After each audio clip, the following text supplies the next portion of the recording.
Assalamualaikum warahmatullahi wabarakatuh. Perkenalkan kami dari kelompok 4, saya Syafiri Fanka, lalu ada rekan saya Aditya Prayoga, Muhammad Firdaus, Safira, dan Susanti. Kami akan membahas ruang kolaborasi topik 7 mengenai problematika penerapan kerangka UBD di lembaga formal.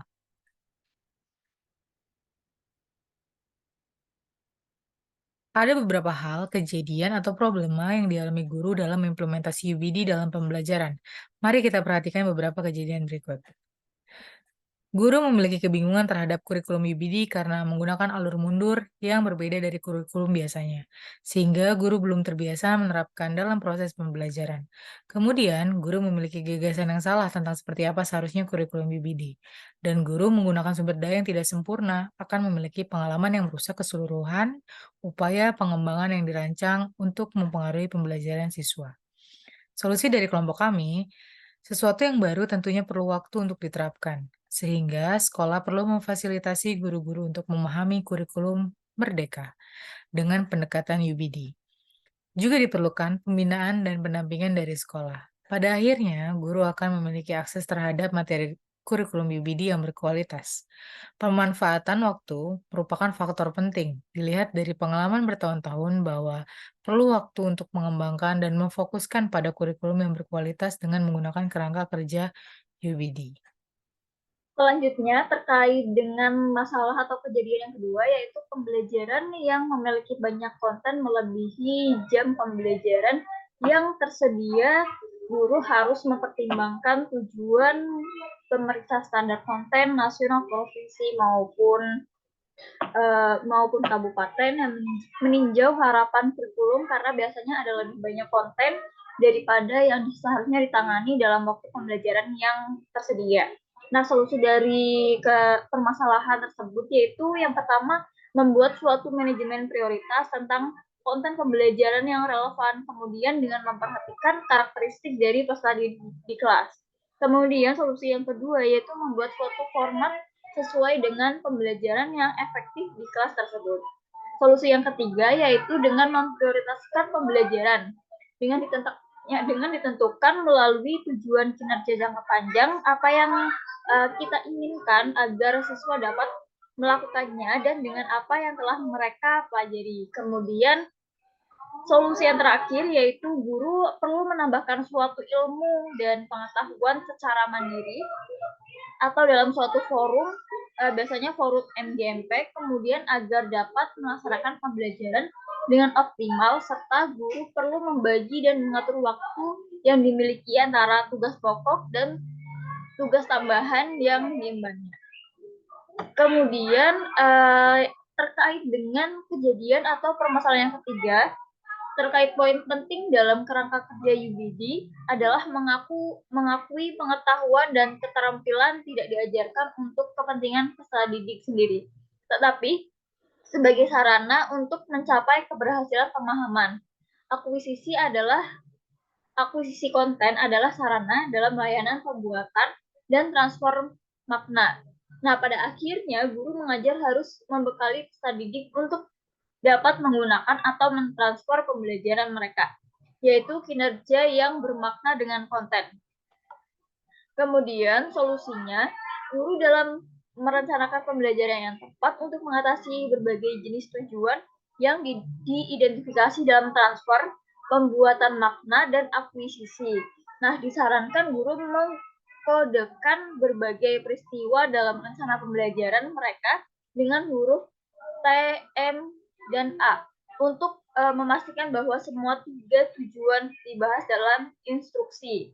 Seringkali pengajaran memiliki fokus utama pada penyajian informasi atau permodalan keterampilan dasar tanpa memperluas pelajaran guna membantu siswa membuat makna atau mentransfer pembelajaran. Baik, selanjutnya saya akan membahas problematika poin nomor 4, yaitu bagi guru, instruksi dan penilaian pemahaman dipandang tidak sesuai dengan tes akuntabilitas berisiko tinggi. Ketidakcocokan yang dirasakan didasarkan pada asumsi yang salah bahwa satu-satunya cara untuk menaikkan nilai ujian adalah dengan menutupi hal-hal yang diuji dan mempraktekkan format ujian. Implikasinya, tidak ada waktu atau kebutuhan untuk terlibat dalam instruksi mendalam yang berfokus pada pengembangan dan pendalaman pemahaman siswa tentang ide-ide besar. Meskipun memang benar bahwa guru diwajibkan untuk mengajar dengan standar yang telah ditetapkan, tidak berarti bahwa cara terbaik untuk memenuhi standar tersebut hanyalah dengan meniru format tes standar, dan terutama menggunakan item tes tingkat rendah secara lokal. Pendekatan seperti itu membuat kesalahan untuk ketercapaian tujuan. Lanjut ke solusi. Solusinya yaitu desain mundur mendorong guru dan perencana kurikulum untuk berpikir menentukan tujuan pembelajaran, penilaian sebelum merancang unit tertentu dan pelajaran. Bukti penilaian sesuai kebutuhan dan mencerminkan hasil yang diinginkan pada diidentifikasi. Jadi, guru mempertimbangkan terlebih dahulu bukti penilaian yang diperlukan untuk dokumen dan memvalidasi bahwa target pembelajaran telah tercapai.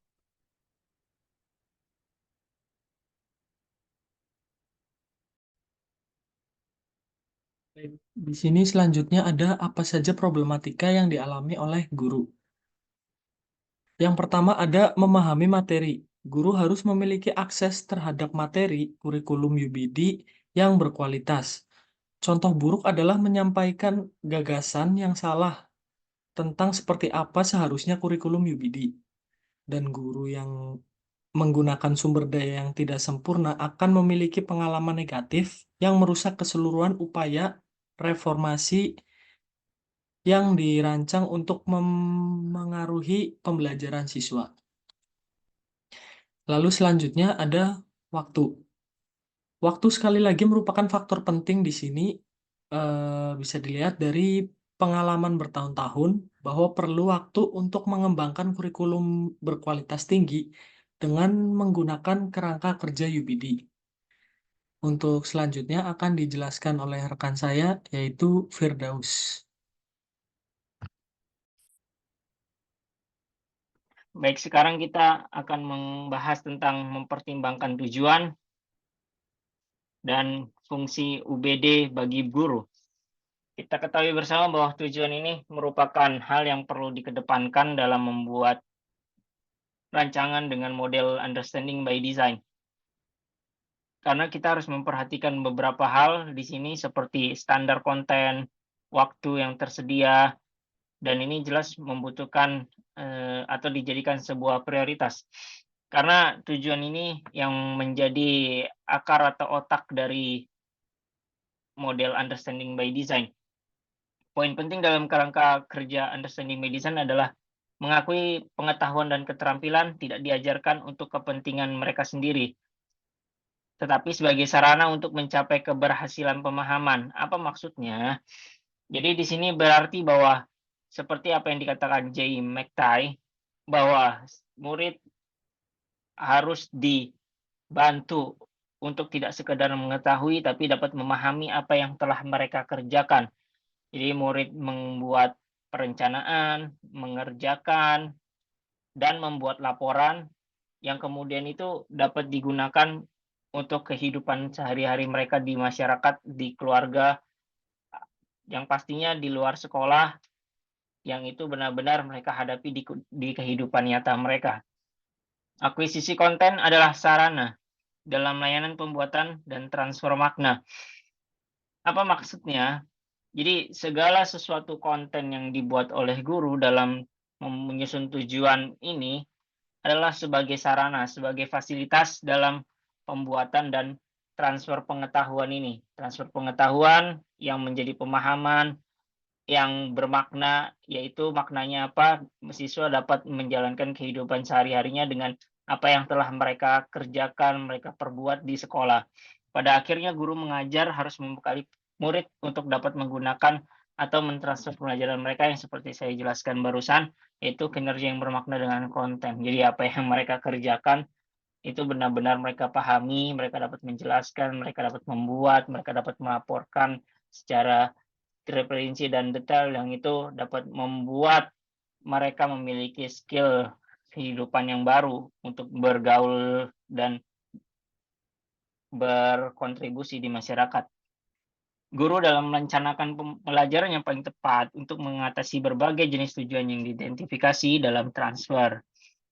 Jadi, ini bermakna bahwa guru harus melihat dengan cara mengidentifikasi bagaimana murid yang mereka ajar, kondisi kelas yang ada, sekolah yang mereka tempati untuk mengajar, latar belakang siswa, kurikulum yang sedang berjalan, pelajaran, dan lain sebagainya terus diidentifikasi.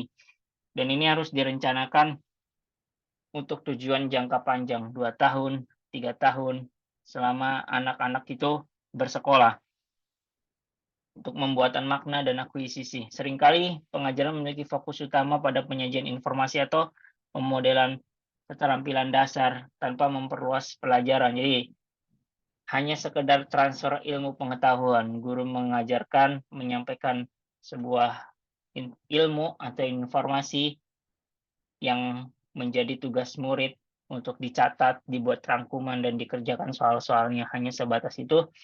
Ini tidak terjadi di UBD. Karena ini harus diperluas guna membantu siswa membuat makna atau mentransfer dalam pelajaran. Kemudian di bagian terakhir, fungsi understanding by design bagi guru. Ya, jadi backward design ini, desain mundur ini mendorong guru dan perencana kurikulum di sekolah itu atau di satu wilayah yang kita kenal dengan MGMP untuk berpikir mengenai penilaian sebelum merancang unit tertentu dan pelajaran. Jadi kita menghadirkan nilai, seorang guru harus menghadirkan sebuah value bagi muridnya. Value-nya apa? Pembelajaran yang bermakna, tujuan yang bermakna, transfer yang bermakna, memahami atau pemahaman yang bermakna.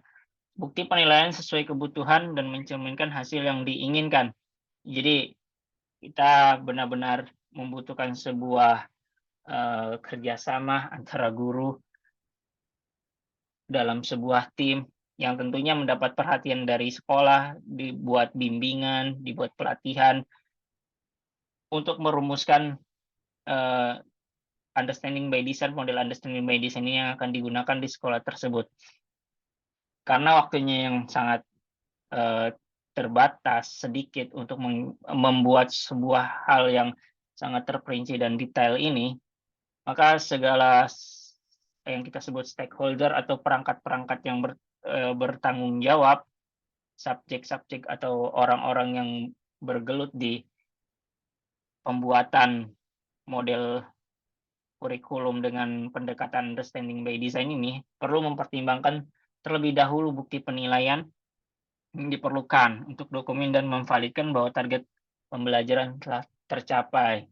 Bisa dari asesmen-asesmen, refleksi, dari rubrik, dan berbagai macam bentuk asesmen yang mungkin Bapak Ibu ketahui. Hal ini dilakukan untuk mempertajam dan memfokuskan pengajaran.